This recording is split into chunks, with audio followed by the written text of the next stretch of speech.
For an Animesh skeleton, you take the uh, bento skeleton. You can use the bento skeleton, correct? And you can move the bones however you want. Is that okay? Like, can I put tailbones on different pieces of hair, or use tailbones in the pelvis area? Yeah, yeah. Well, you can do whatever you want with the skeleton. It's basically the Animesh objects have their own copy of the same skeleton that avatars do, and so you can do the same tricks with defining Whatever you joint want with the positions skeleton. for your meshes, and you can play any of the same animations for either one.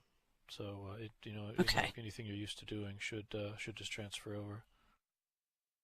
Okay, well, I'm not really used to doing much with the skeleton other than shrinking it down for toddler sizes. But so I'm guessing somebody said you can't reparent it, and I'm also guessing you cannot rename the bones, correct?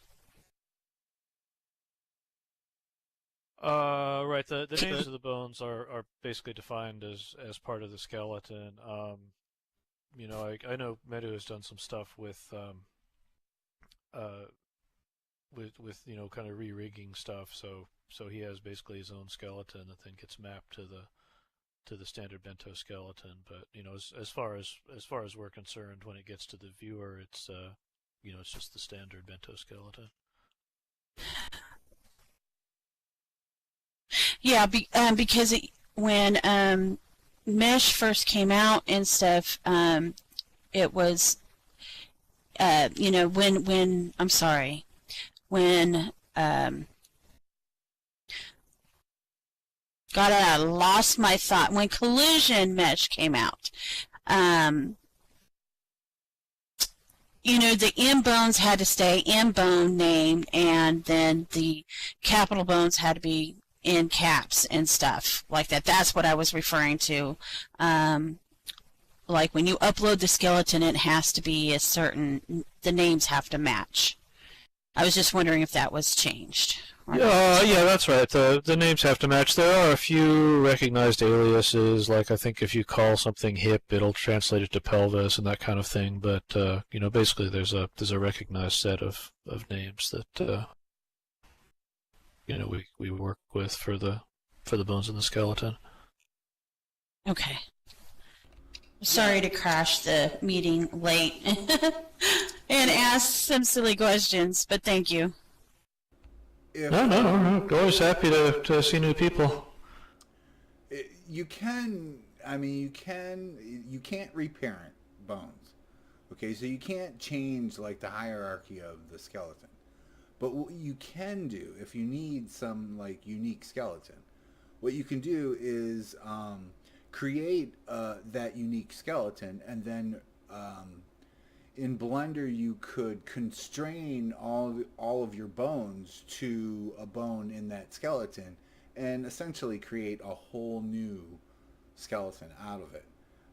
It takes some knowledge of how to animate and do all that, but it's doable. Yeah, I saw your video where you were parenting a skeleton to the other bones and stuff, so that's why I kind of asked my question a little bit, just to make sure. That seems like a lot of to me. I would just be lazy, and if I wanted to take a tailbones and put him on a ponytail, I would probably just, and do an animation or something, I would probably just keep the names as they are, and not rename, not create a second skeleton and constrain it to that skeleton and do all that. I'm too lazy of a creator to do all that. So that's where so I just want to make sure.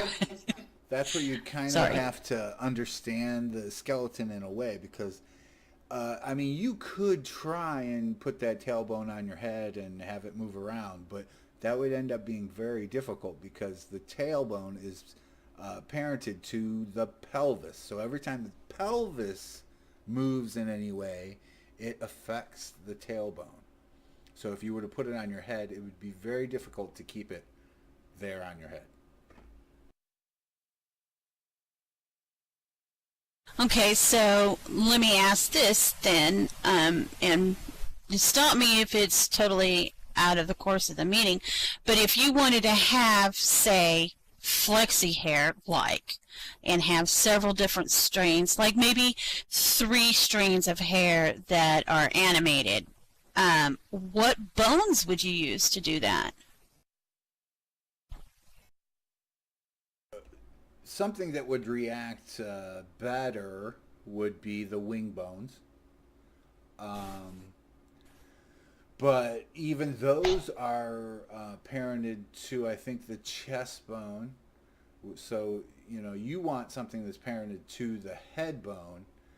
So, really, the best way to do that would be to steal bones from the face, but that means that you can't have a bento head and bento hair. So, yeah, I mean, you'd have to make decisions. There are a couple. There are a couple bones for the. Are there a couple of bones for the ears? And there's a spare Yeah. set, so you could. Those would be relatively They're, easy they're, to steal. yes, yes, those would be nice. 2 sets of eye bones too, right? Exactly. Right. Yep, yep, yep. So there are some spare bones you could grab and use, yeah. But also, though, it's all a matter of weight painting too. Well, you're still using bones. Never mind. I'll shut up now. I guess it If you really depends. if you used a bone that was if you used a bone that was parented far away on the body, then what other animations were doing to the parent bones of the ones you were stealing would trip you up. Basically, you'd have pieces of hair that would fly off.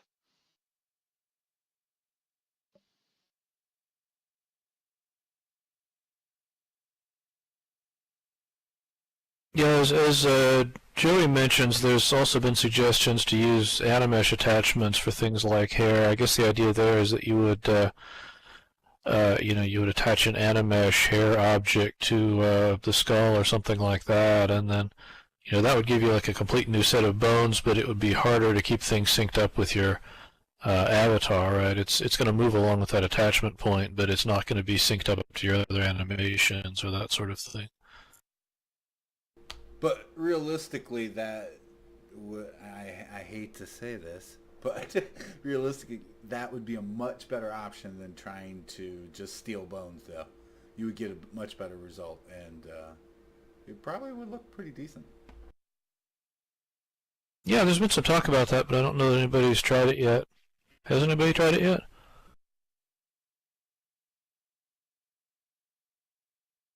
I have not, and I'm not really interested in doing hair. It's just that seemed to be like the hardest thing of Animesh to come up with, to understand. And if I could understand how to do it with hair, then I could figure out how to do it with anything else. That's why I was asking silly questions. Well, if you think about it too, like the pelvis really is that center bone from which a huge amount of bones come off of or parented to. So if you think about that in hair, I mean, it would make a pretty good skeleton for hair.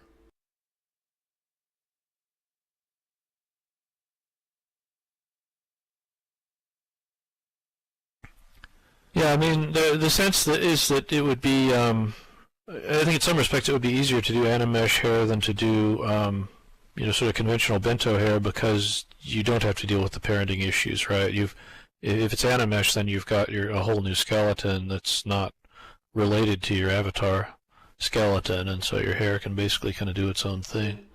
And Well, see now you just confused me. Yeah, the parenting, I'm just saying the parenting works very well because of the way it's set up. Even the arm bones, the extra set of limbs comes right off the pelvis.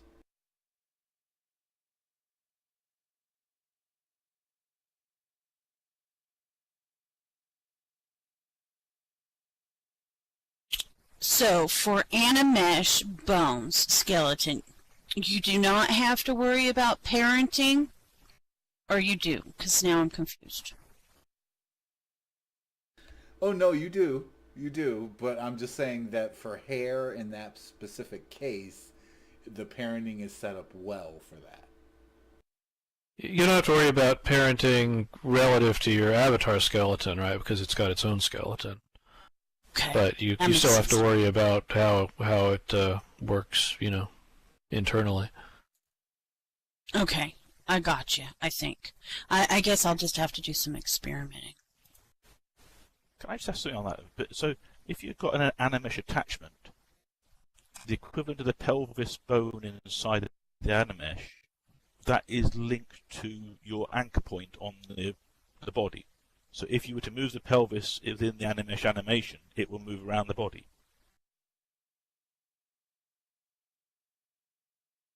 Right, yeah. And what point is that relative to? The pelvis of the main av, or the right hand where you're attached to, or where would be the point you're relative to? Yeah, I mean, I think the anchor point for the Animesh skeleton when it's attached is the root joint of the skeleton, Okay. which is the thing that the pelvis is defined as being offset relative to. Okay. You don't actually have a root joint that you can directly access, but I mean behind the scenes there's one that's the sort of parent of everything else. Okay. Thank you.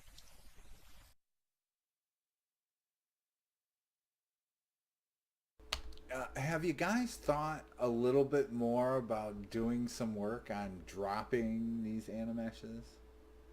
Because, as we do more and more work, it's senseless to, have the animesh go back into your inventory and have to res them back down on the ground. Yeah, no, I know what you mean. We don't have anything new on that. We've done a little bit of research, and it looks like it would be kind of a hassle to do, but we don't know if it's like medium-sized or extremely horrible. It's it's an area of the code that basically nobody's done anything with for a while, so that's always worrying.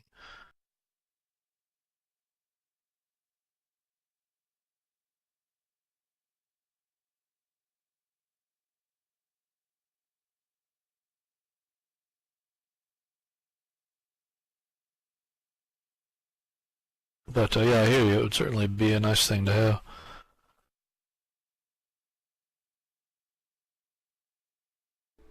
I mean, are you sure we can't just assume, its root asset? Like, let's say we connected a cube to it. So why can't we just say, okay, well, if the cube is the main parent, then it's now a cube. It's not an animesh anymore. Or it's not a mesh anymore.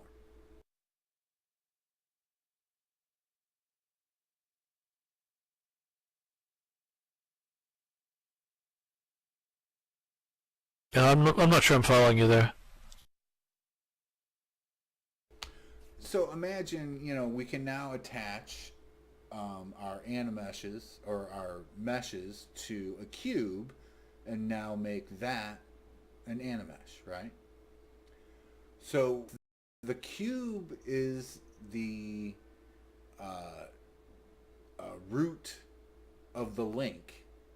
Then why can't the cube just take over now and we can drop a cube?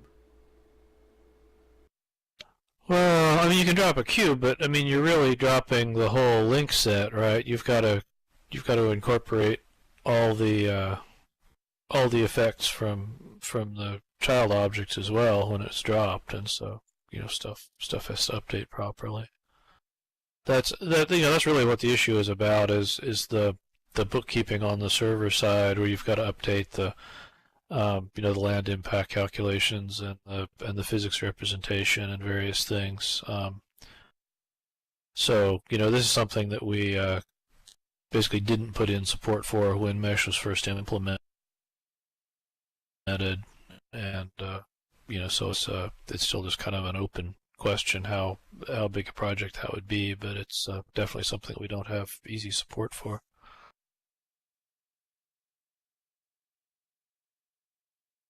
Well, I think definitely if we, after Animesh is released, it's definitely something that I think is important enough to come back to.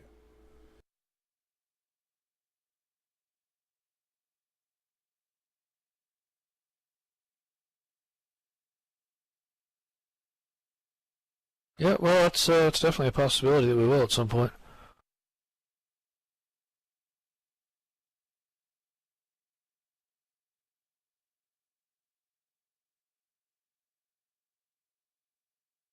Yeah, there's a big market for the pets and babies too. That's becoming a big thing. I've noticed, or probably always has been. But if I notice babies, then it's a huge deal.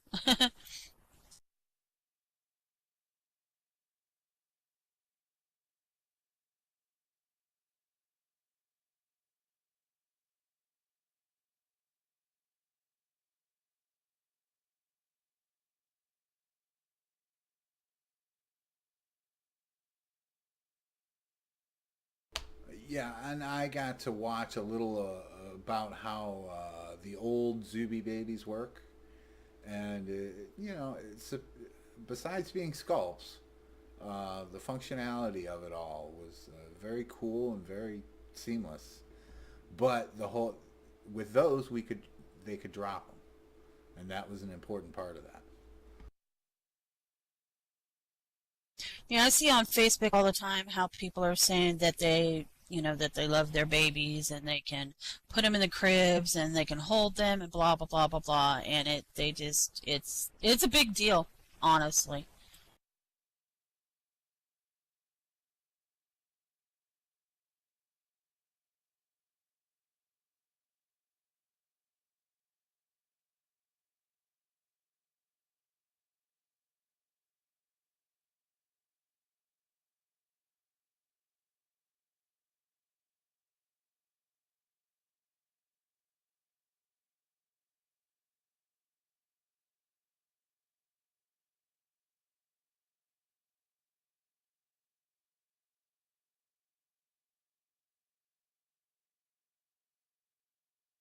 And there just needs to be good videos on how to do it as it relates to Second Life specifically and put on Facebook. And then I bet you have a ton of creators doing it.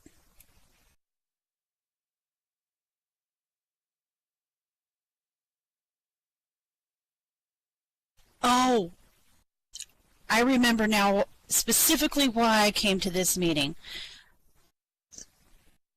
Um, and I asked the person to make a bug report about it, and it's not specifically to Animesh.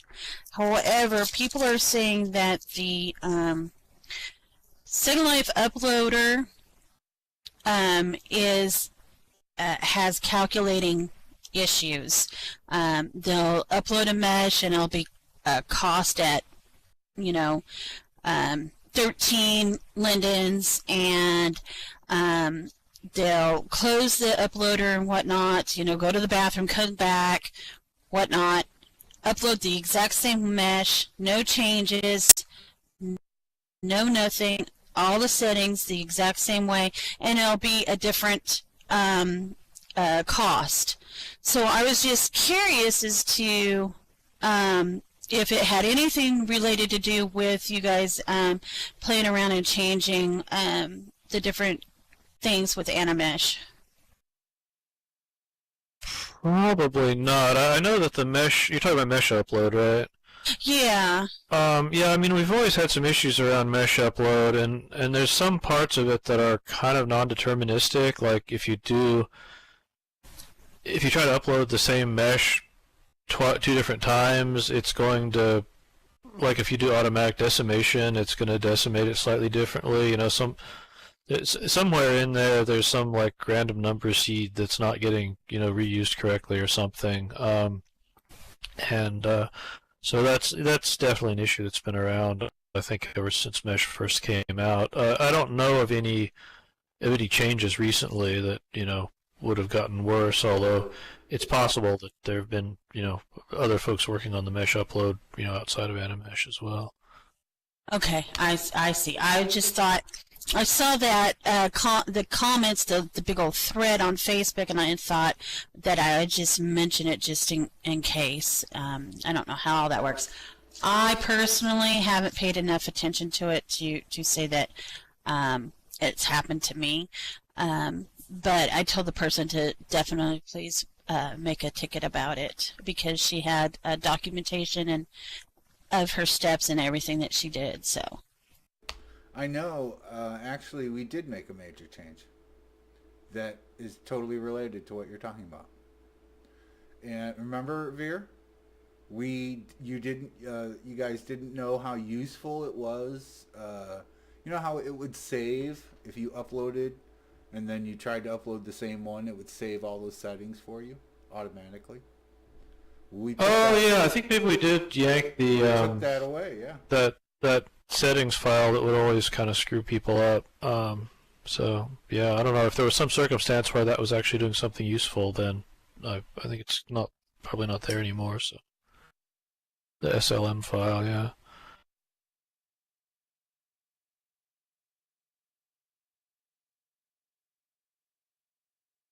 I actually did find it a little bit useful sometimes.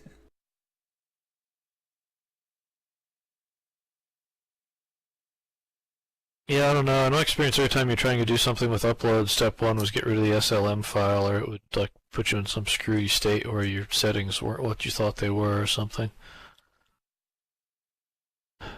But yeah, I don't remember the details on that. There may be a debug setting, so you can still use it if you want to. But I think by default we get rid of it when you're starting a new upload or something like that.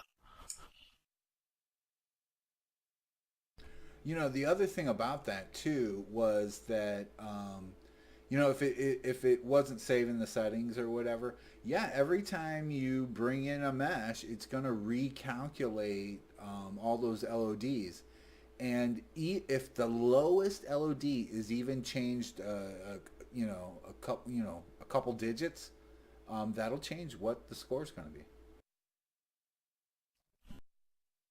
Yeah, no, that's true. If you're using the automatic LODs, then it's a little bit of a it is a little bit of a roll of the dice.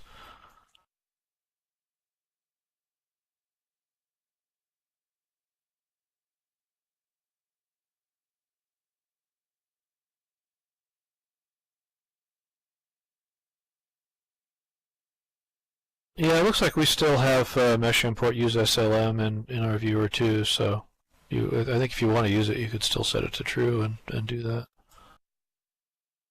The difference may just be that now it's defaulting to off.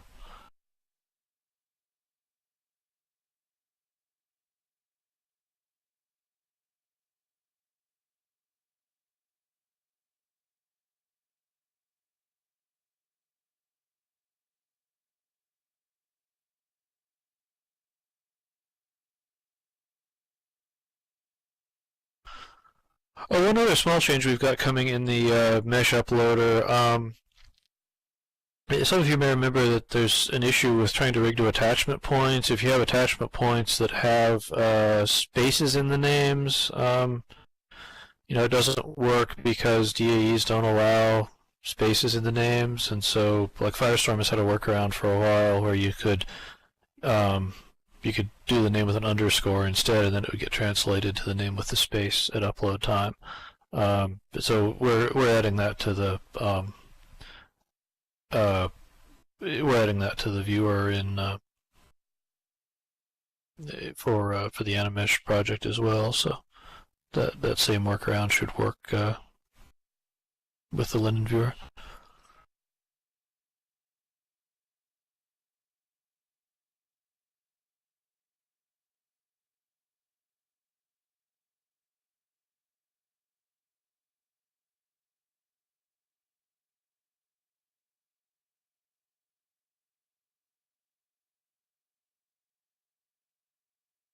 Yeah, you're welcome to it if you want it back. I think I'm just I think I'm just doing a little bit of string munging, you know, substitute character X to character Y kind of thing.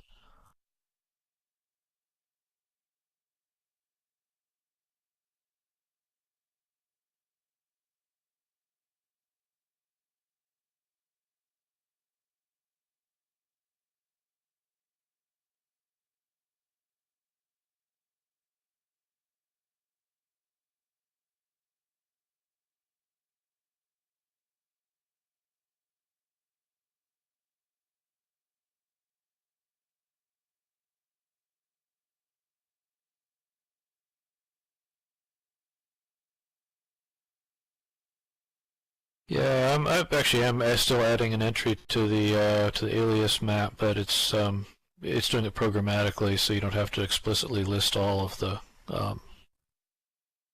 all of the bones that have spaces in the names. It just figures it out on the fly.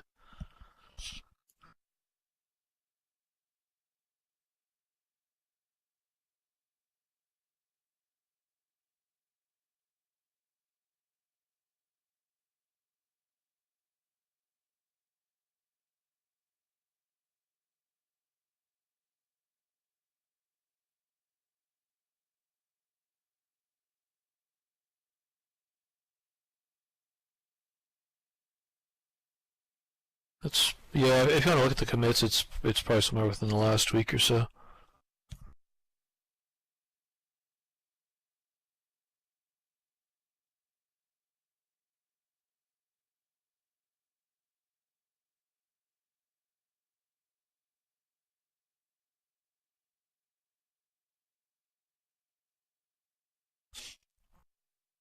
Well, I had a fun Animesh bug this week that turns out actually wasn't an Animesh bug. There was this there was one Animesh object that I'd made out of an old mesh avatar, and sometimes it would just stop rendering. It would completely disappear from the screen. And I thought there was some kind of graphics pipeline issue where there was something weird about the triangles or something, and it wasn't handling it correctly.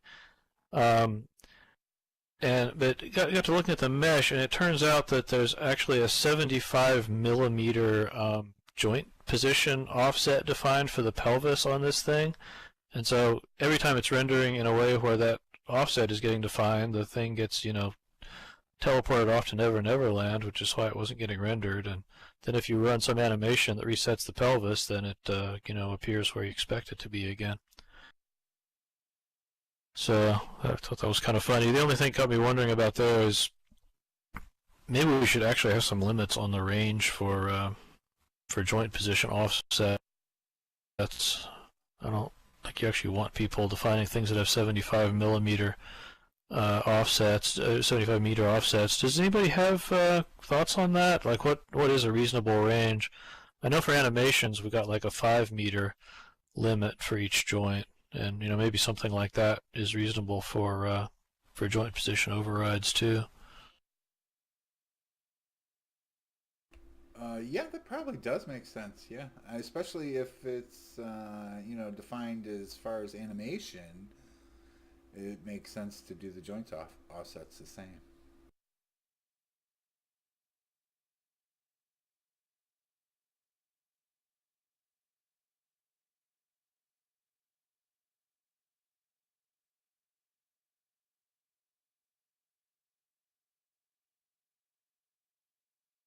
It does seem weird that that pelvis would not have some animation playing on it all the time, though.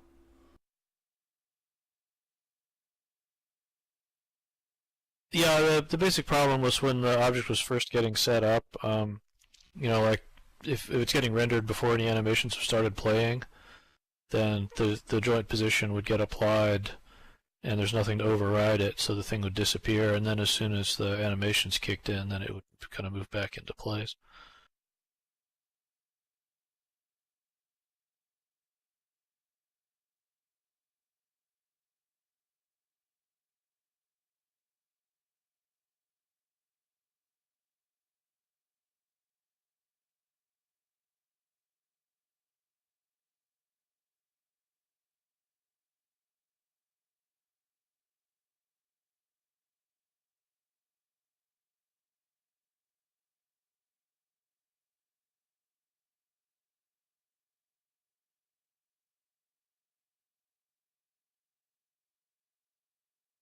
Yeah, let's see. We've imported that one. It's in our current list of possibles. There's not any LSL function requests that are definitely going into to the initial Animesh release, but we haven't definitely decided against that one yet either.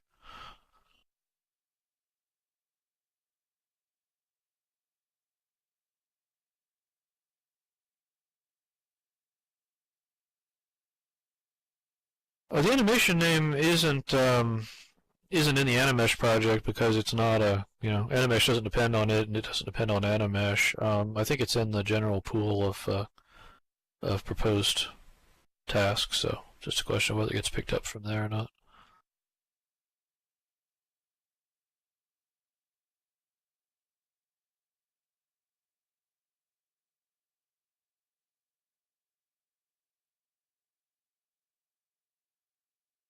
Maybe a longer backlog with just more people working on it too. I don't know how that all shakes out.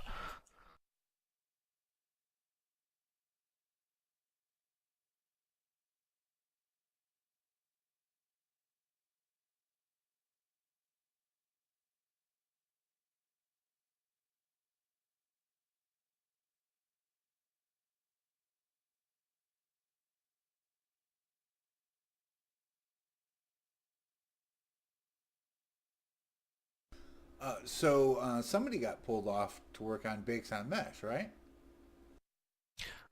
Yeah, Anchor is working on Bakes on Mesh now. He's only new at this point, but he came on board within the last few months. So any news on Bakes on Mesh? Yeah, no, I mentioned earlier that he's gotten pulled into a couple of issues around the kind of build system for that. I think there've been some problems with getting the bake service to update correctly, so he's working on that stuff. Hasn't had a chance to work on the kind of viewer side logic for the actual baking yet.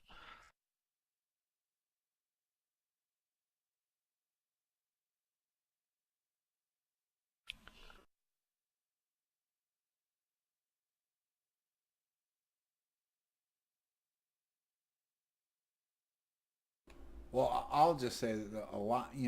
I get probably 10 IMs every couple days about different creators asking about Animesh, asking about Bakes on Mesh. So people know about it. They're just not always coming to the meetings.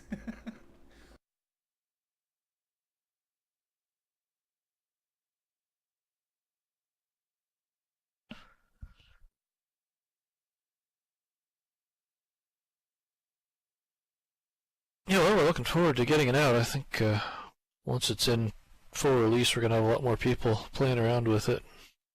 Probably a lot of interesting stuff.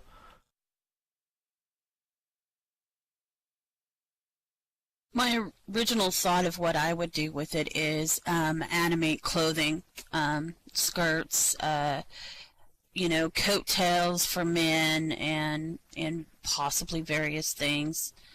I know I haven't even started trying to do anything, but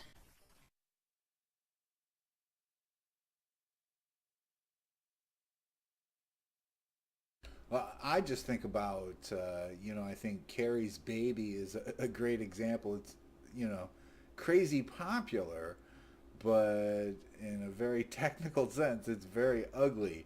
And comparably, but at the same time, it's amazing the functionality they have, And to see a fully rigged, baby with bones and everything replace it, or any of these other breedables and stuff like that.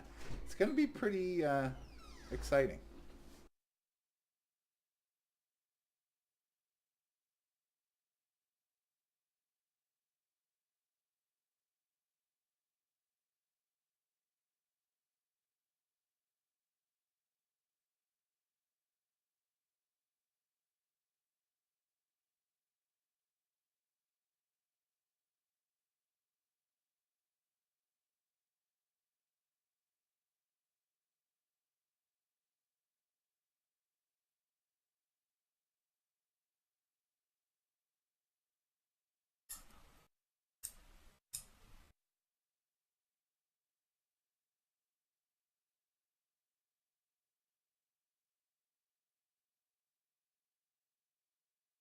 How far off is Animesh release? I don't know. Depends on how long it takes to work down the remaining bugs in the bug list.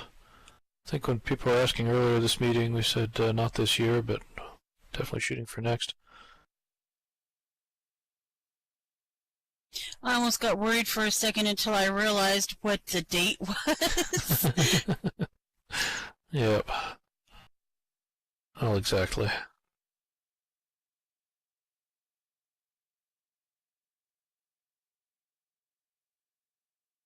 Yeah, the holiday break is starting in, what, 5 minutes? So, yeah, not this year.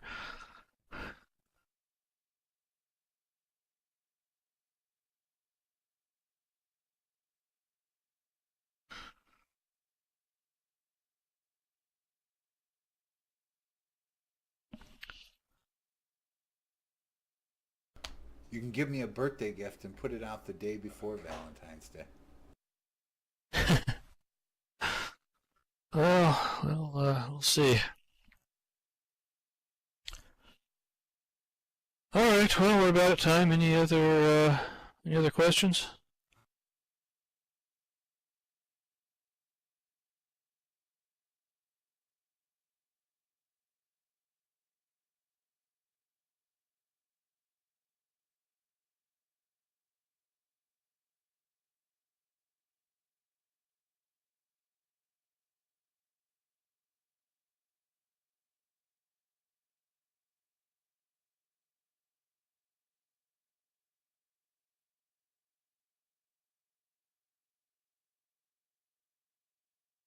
Let's see, what was your question?